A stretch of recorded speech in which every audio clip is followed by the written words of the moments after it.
Welcome to Garth Manor, where if you can stay for just one night, you can join our prestigious fraternity. But you're going to be put through massive horrors. We're going to put it to the pledges one more time. I'm John Winter with the retro review of Hell Night from 1981, directed by Tom DeSimon, who did Hellhole, as well as Savage Streets, Reform Schoolgirls, and Television. His last known credit is an episode of She Spies. Who remembers She Spies? I'm legitimately asking because I actually forgot about that goddamn show, but I do basically remember it being a fucking fiasco. Cashing in on the Charlie's Angels reactivation or revival or whatever word I'm trying to come up with. Hell Night was really, really boring. Like, really, really fucking boring. Linda Blair and Peter Barton are the most famous actors in the cast. There are other people. You can check out their IMDb pages if you want, but yeah, this is allegedly written by a man named Randy Feldman, who did Tango and Cash, Nowhere to Run, and Metro. You know, when Eddie Murphy decided to basically take his Beverly Hills Cop persona and try to turn into something a little more serious. I remember the advertising for Metro. I don't remember much about Metro except it was kind of boring. So anyway, yes, Linda Blair from The Exorcist, and really trying to get out of The Exorcist shadow. You could argue she never really did. That's unfortunate because Linda Blair actually is a talented actress, but she plays Marty, who, during a Halloween-themed fraternity party, I assume, unless they just always dress like that, this fraternity wants these people to stay at Garth Manor, where a father ended up taking the lives of his children, his wife, and then himself. But did anybody actually survive? Well, yes, because otherwise it would be a very boring movie if they were just wandering around an empty, abandoned manor for 100 minutes. That's right, 100 minutes. So it cost $1.4 million, which would be just under $5 million in today's money. And for comparison's sake, the first Halloween cost around $350,000 to $380,000, which would honestly equal about $1.4 to $1.5 million in today's money. And it looked a lot better than this.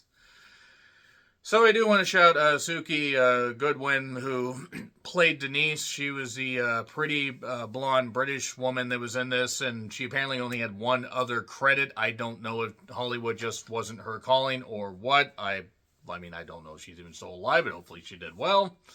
Kevin Brophy plays Peter, and Peter Barton, in case that name might be clicking in your head, but not fully clicking. He was Doug in Friday the 13th, the final chapter, which wasn't the final chapter.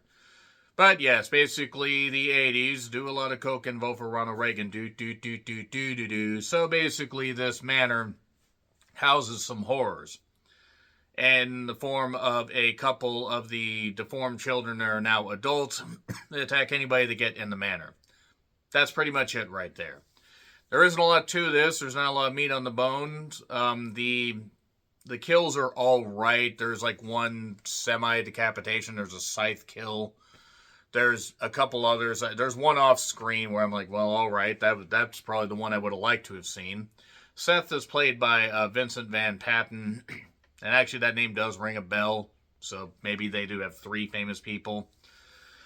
But the deformed children being the main focus of this is whatever. It's like, oh, they're so ugly, they're so hideous. It's like if people under the stairs had no substance. Or Ving Rhames. Or didn't have Wes Craven involved. Basically had nothing that made it work.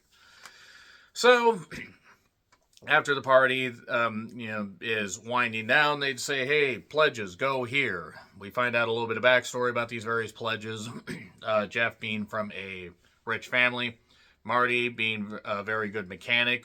She says this is an off-color comment about, well, not even off-color, but just a shoved-away comment about her working on brakes. And basically they have to stay there for 6 hours. Well, these 6 hours felt like they lasted about 60. You could have just stood by the gate and just waited, because to be perfectly honest, it doesn't actually seem like these creatures, and there are more than one, there's at least two. I mean, possibly three. I stopped caring about halfway through. There was an owl in there. That was kind of, that was amusing. The owl was the most fleshed out character in this movie. A woman named May got killed, drugged down, and then into this hole referenced just before were, careful, there are tunnels underneath the goddamn house. okay. Uh, I mean, of course, May did say one funny line at one point. What the hell is this hole? And I'm sure there are many that asked May that. That's terrible. That's terrible. I'm sure that actress is very nice. I meant the character. Obviously, I would only say that.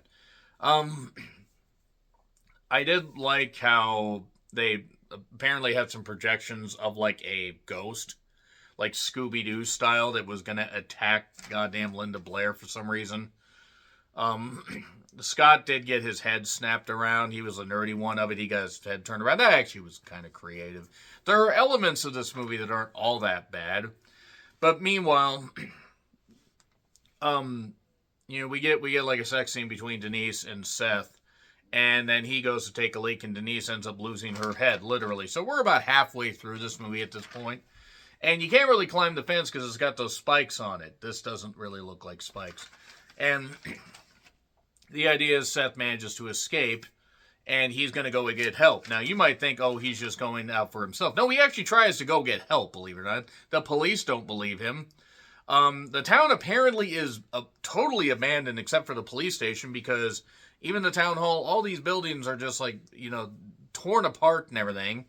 Trash is all over the goddamn street. How big is this fraternity, I wonder? So, one gets killed with a pitchfork. That was kind of hilarious. I don't know why it was hilarious.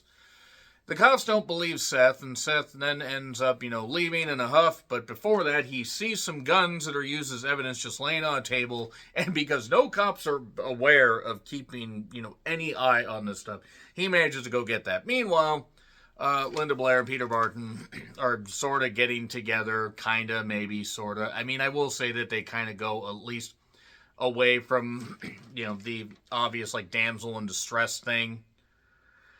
And then suddenly, the main one was Andrew. I think Andrew was, like, the main Gork, as they called him. I don't know why they called him Gorks, but nevertheless.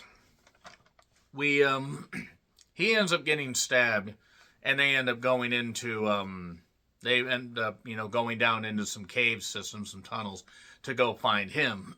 They find like Denise's body there, or I think they actually found May's body there. They find a bunch of people there, old and new alike, and so basically Jeff ends up hurting his leg trying to get up these stairs. They kind of just throw these locations around. They both manage to escape, at least outside the house. Marty and Jeff, that is. Seth shows back up and has a car. He steals a guy's car to get back there, so I'll give him credit. They at least try to make Seth a little bit smart. He does end up shooting Andrew, or one of them, at one point, a couple times, but then ends up getting killed by Andrew, or whichever one that was. It's like Subspecies, except not nearly as well done. And they've done like 4 or 5 of those fucking movies. Actually, I think they've done 6. So Jeff basically kind of, has Marty get away while he's trying to defend himself. But then he gets tossed out the window in hilarious fashion. So we're kind of approaching the end of this movie, even though it kind of drags on a little bit longer. She runs around and then gets the gate key from one of the guys, unlocks the gate, manages to have the car keys as well a little bit later. And, or the car keys are just left in there. I kind of stopped caring before this.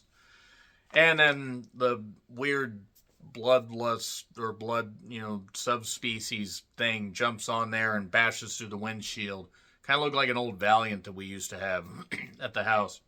But this gate gets knocked down just before that, so it's conveniently laying here with the stabby points out. So she runs it into... runs the Gork on there into the goddamn thing. So it's dead. So I guess now they can put the mansion back on the market because all of them are dead, because Linda Blair gets out, starts walking to the camera, and we cut the credits. So yeah, that's pretty much it for Hell Night. It certainly wasn't night. It was so dark you couldn't see what the fuck was going on most of the time. So yeah, I didn't care for this. It wasn't the worst thing I've seen. It was certainly better than that 1981 Scream movie and some other, older movies that I've watched, but Hell Night doesn't really get a recommendation. Agree, disagree with what I said? Like, share, subscribe, Twitter, Letterboxd, Blue Sky handles in the description. I'm John Rithlin. I'll see you soon.